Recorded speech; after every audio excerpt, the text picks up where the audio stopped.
amazing how this works in domestic and sexual violence, how men have been largely erased from so much of the conversation about a subject that is centrally about men.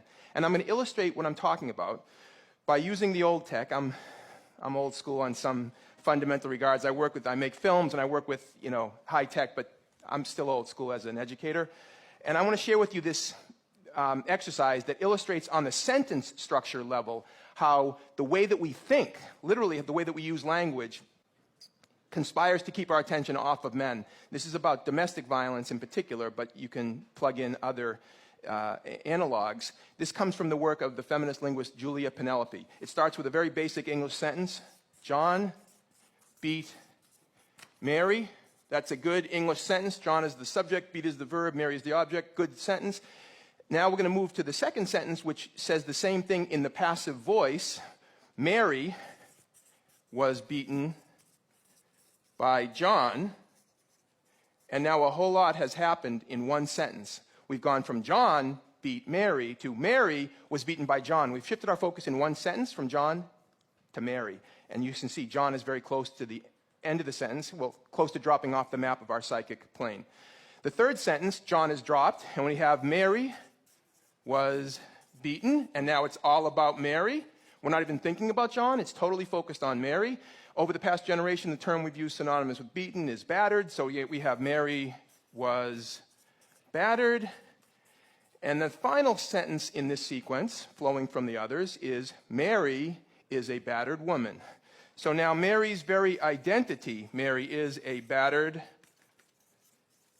woman, is what was done to her by John in the first instance. But we've demonstrated that John has long ago left the conversation. Now, those of us who work in domestic and sexual violence field know that victim blaming is pervasive in this realm, which is to say blaming the person to whom something was done rather than the person who did it. And we say things like, why do these women go out with these men? Why are they attracted to these men? Why do they keep going back? What was she wearing at that party? What a stupid thing to do. Why was she drinking with that group of guys in that hotel room? This is victim blaming. And there are numerous reasons for it, but one of them is that our whole cognitive structure is set up to blame victims. This is all unconscious. Our whole cognitive structure is set up to ask questions about women and women's choices and what they're doing, thinking, and wearing. And I'm not going to shout down people who ask questions about women. Okay, it's a legitimate thing to ask. But let's be clear, asking questions about Mary is not going to get us anywhere in terms of preventing violence. We have to ask a different set of questions. And you can see where I'm going with this, right? The questions are not about Mary, they're about John. The questions include things like, why does John beat Mary? Why is domestic violence still a big problem in the United States and all over the world? What's going on? Why do so many men abuse physically, emotionally, and verbally and other ways the women and girls and the men and boys that they claim to love? What's going on with men? Why do so many adult men sexually abuse little girls and little boys? Why is that a common problem in our society and all over the world today? Why? Why do we hear over and over again about new scandals erupting in major institutions like the Catholic Church or the Penn State football program or the Boy Scouts of America, on and on and on, and then local communities all over the country and all the world, right? We hear about it all the time. Sexual abuse of children. What's going on with men? Why do so many men rape women in our society and around the world? Why do so many men rape other men? What is going on with men? And then what is the role of the various institutions in our society that are helping to produce abusive men at pandemic rates? Because this isn't about individual perpetrators. That's a naive way to understanding what is a much deeper and more systematic social problem. The perpetrators aren't these, monsters who crawl out of the swamp and come into town and do their nasty business and then retreat into the darkness. That's a very naive notion, right? Perpetrators are much more normal than that and everyday than that. So the question is, what are we doing here in our society and in the world? What are the roles of the various institutions in helping to produce abusive men? What's the role of religious belief systems, the sports culture, the pornography culture, the family structure, economics and how that intersects, and race and ethnicity and how that intersects? How does all this work? And then once we start making those kind of connections and asking those important and big questions, then we can talk about how can we be transformative? In other words, how can we do something differently? How can we change the practices? How can we change the socialization of boys and the definitions of manhood that lead to these current outcomes?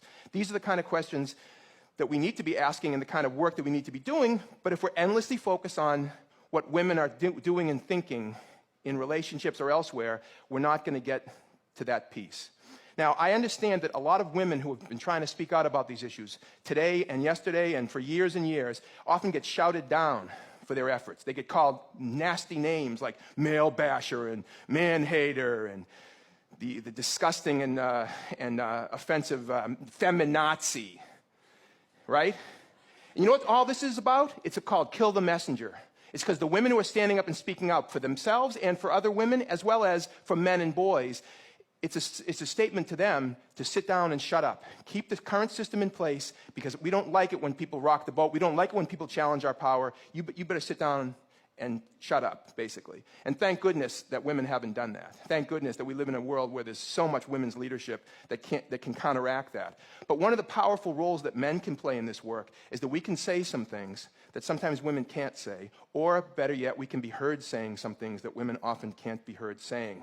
Now, I appreciate that's a problem, it's sexism, but it's the truth. And so one of the things that I say to men, and my colleagues and I always say this, is we need more men who have the courage and the strength to start standing up and saying some of this stuff. And standing with women, not against them, pretending that somehow this is a battle between the sexes and other kinds of nonsense. We live in the world together. And by the way, one of the things that really bothers me about some of the rhetoric that against feminists and others who have built the battered women's and domestic and rape crisis movements around the world is that somehow, like I said, that they're anti-male. What about all the boys who are profoundly affected in a negative way by what some adult man is doing against their mother, themselves, their sisters? What about all those boys? What about all the young men and boys who have been traumatized by adult men's violence? You know what? The same system that produces men who abuse women produces men who abuse other men. And if we want to talk about male victims, let's talk about male victims. Most male victims of violence are the victims of other men's violence. So that's something that both women and men have in common. We are both victims of men's violence. So we have it in our direct self-interest, not to mention the fact that most men that I know have women and girls that we care deeply about in our families, in our friendship circles, and every other way. So there's so many reasons why we need men to speak out. It seems obvious saying it out loud, doesn't it? Now, the nature of the work